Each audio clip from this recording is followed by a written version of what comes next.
magnificent story ever. From creation to Jesus, the Line Up series.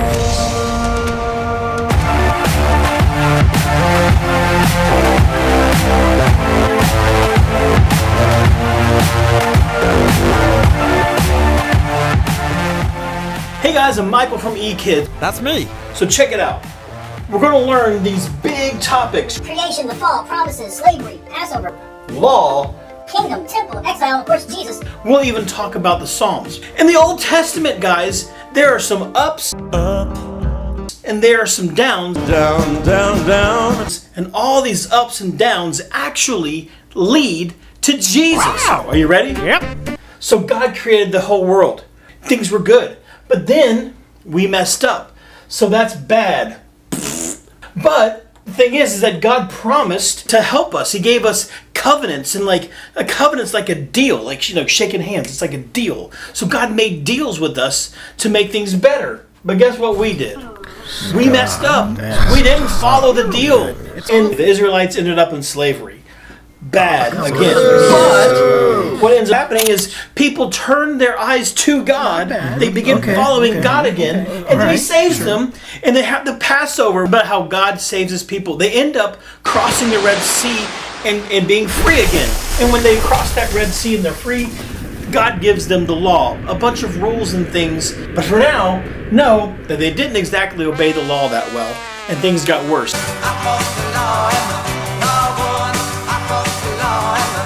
Instead of really wanting God to be their king, well, they wanted to have people as their king. Oh, no. So they created a kingdom.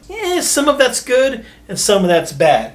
But what's great is that they built a temple to worship God in. So that's a good thing. And after that, the worst thing happens is they end up in exile because they turn their eyes from God again. And exile means that they were told to go away from their home and didn't rule their own home. So that was really bad. But later, in the New Testament, we find the answer to all this is Jesus. See this over here? We have God who's like good. Yep. Everything's fine. God's good. When we're close to God, things are good. Yeah, but we're down here because when we're not close to God, bad. But what God does to help us to get closer to Him is salvation.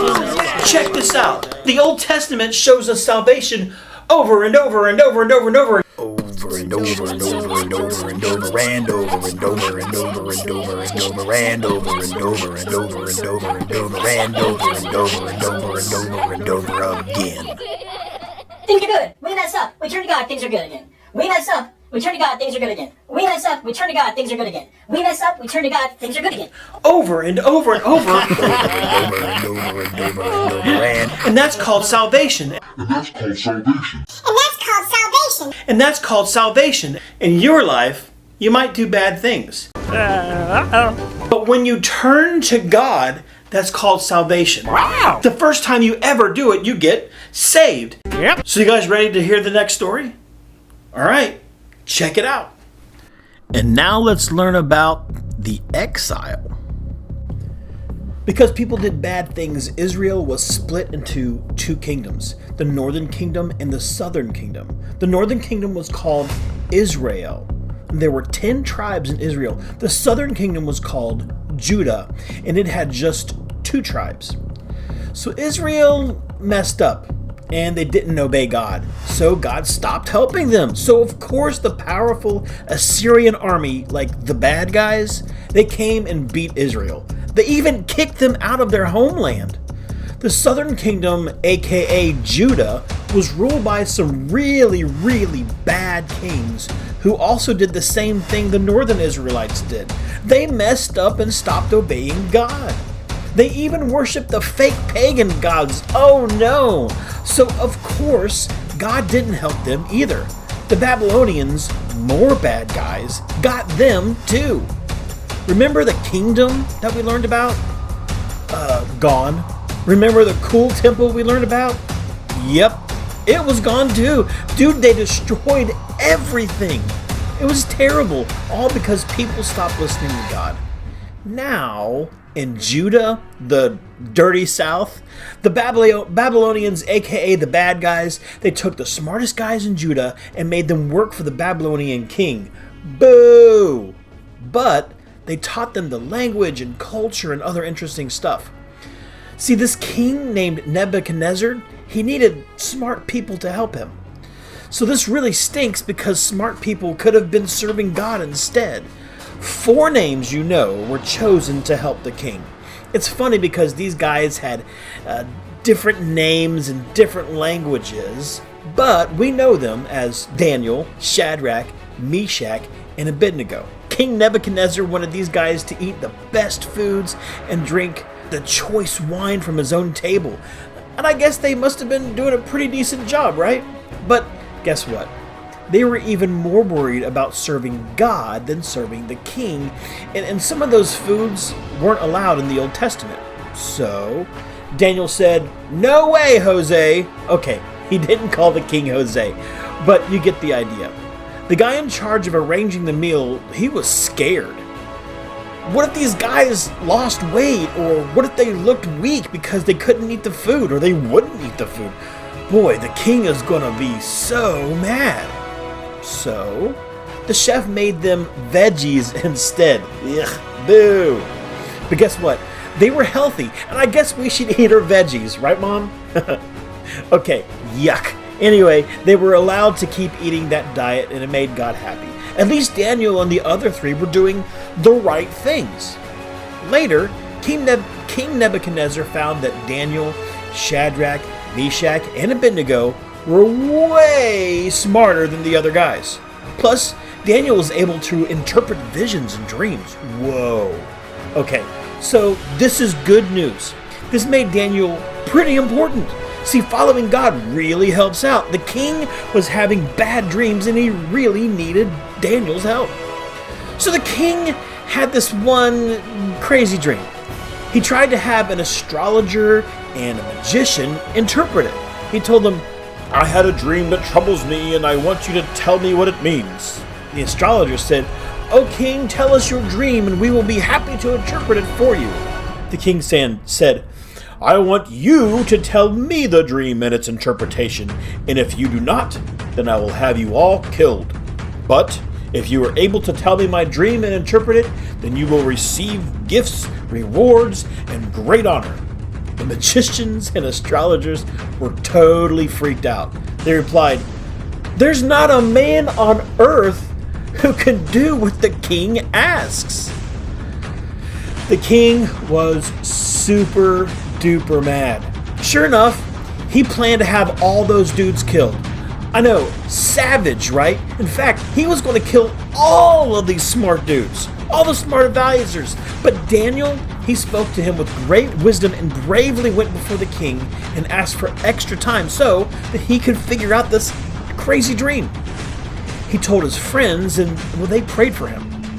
Then, at night, God revealed the dream to Daniel in a vision. Yes! Daniel praised God. The next morning, Daniel went to the captain of the king's bodyguard and he said, "Don't kill all these smart dudes. Take me to the king and I will tell him his dream and interpret it for him."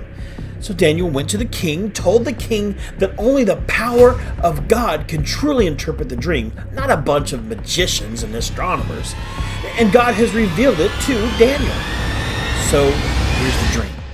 Daniel said to the king, "O king, there stood before you an enormous and dazzling statue, awesome in appearance. The head of the statue was made of pure gold. Its chest and arms were silver, and its belly and thighs were bronze. Its legs were iron, and the feet were partly iron and partly clay. Suddenly, a rock was cut out without human hands and smashed the feet made of iron and clay. While you watched the rock strike the rest of the statue and turned it into dust, it was blown away by the wind without a trace. But the rock that struck the statue became a huge mountain and filled the whole earth." Then Daniel interpreted it. "King, you are a king of kings, And the God of heaven has given you a kingdom with power, strength, and glory. You rule over people, beasts over the field, and birds over the air. Therefore, you are the head of gold. After you, another kingdom will rise that will not be as strong as yours. Then a third kingdom of bronze will rule over the earth. Finally, there will be a fourth kingdom, as strong as iron. Just like iron crushes and breaks all things, this kingdom will be partly of iron, but partly of clay. And it represents a divided kingdom. This kingdom will be partly strong and partly brittle, even as iron does not mix with clay. And the people will not mix and not be united in the days of those kings. The God of heaven will set up a new kingdom, and it will crush all of those kingdoms and bring them to an end. But the kingdom of God will endure forever. So now, you know, the rock cut out by the hands that are not human broke the iron, the bronze, the clay, the silver, and the gold into pieces. Our great God has shown the king what will take place in the future. When Daniel finished, King Nebuchadnezzar fell before Daniel in a great honor. The king said to Daniel, "Surely your God is the God of gods and the Lord of kings and a revealer of mysteries." Then King Nebuchadnezzar promoted Daniel to ruler over the entire province of Babylon and placed him in charge of all the wise men. Kind of reminds us of Joseph, huh? At Daniel's request, the king appointed Shadrach, Meshach, and Abednego as administrators over the province of Babylon, while Daniel served at the royal court. Whoa. Now, we could continue this story, but notice that when the people abandoned God, they fell into exile. They got kicked out. But when Daniel and his friends followed God, God protects them. So hey guys, how did you like that video? Did you learn things? Alright, so the next big topic that we're learning today is about exile. That's a big word, right? Exile. It's kind of like when you get kicked out. And that's what happened to the Israelites. But what I want you to think about and what I want to talk about in our groups is, what does exile have to do with Jesus? I'll give you a bit of a hint. Like we've been studying, good things happen and bad things happen, but when we turn our eyes back to God, more good things happen. So here's the thought. What do you think will happen in the future? They got kicked out and bad things are happening. And what do you think Jesus will do about it? I don't know. Let's talk in our groups. Actually, let's just go ahead and talk about it now. All right, you guys are seeing this little cartoon in front of you. This guy is Wile E. Coyote. He's a cartoon that I watched when I was your age. I know, I'm really old. But check this out. Wile E. Coyote is always doing the wrong thing. And as you can see above, things don't turn out so well for Wile E. Coyote. If he would just do the right thing, well, maybe things would turn out differently. But you know what? This makes me think about the Israelites. See, the Israelites that we've been studying, when they turn towards God, good things happen. But what happens when they turn away from God? Yeah, bad things happen. We just saw in this story that the Israelites had turned from God and they did bad things and they were exiled from their home. But we also see how Daniel, how he does the right things and things work out for him. See, because Daniel continued to follow God. You know what, guys? You can do like what Daniel did. In your life, you can decide to follow Jesus instead of going the wrong way like the Israelites. See, you and me and, well, all of us, we've done bad things that we shouldn't do. And when we do bad things that we shouldn't do, well, bad things happen. But if we turn to Jesus, Jesus can save us. If we believe that he died on the cross to forgive us of those bad things, and we give our lives to him and ask him to forgive us, well, guess what? We can, one, go to heaven, and two, we can have things kind of go the right way for us like they did for Daniel. We can have the protection of God. But what I want to do is I want to talk more about this. I want to talk about how you can follow Jesus, how you can follow God like Daniel and not like the other Israelites. So let's talk about it in our groups.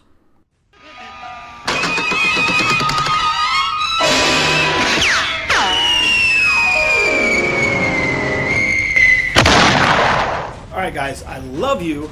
I'll see you next time. For now, bye. See ya.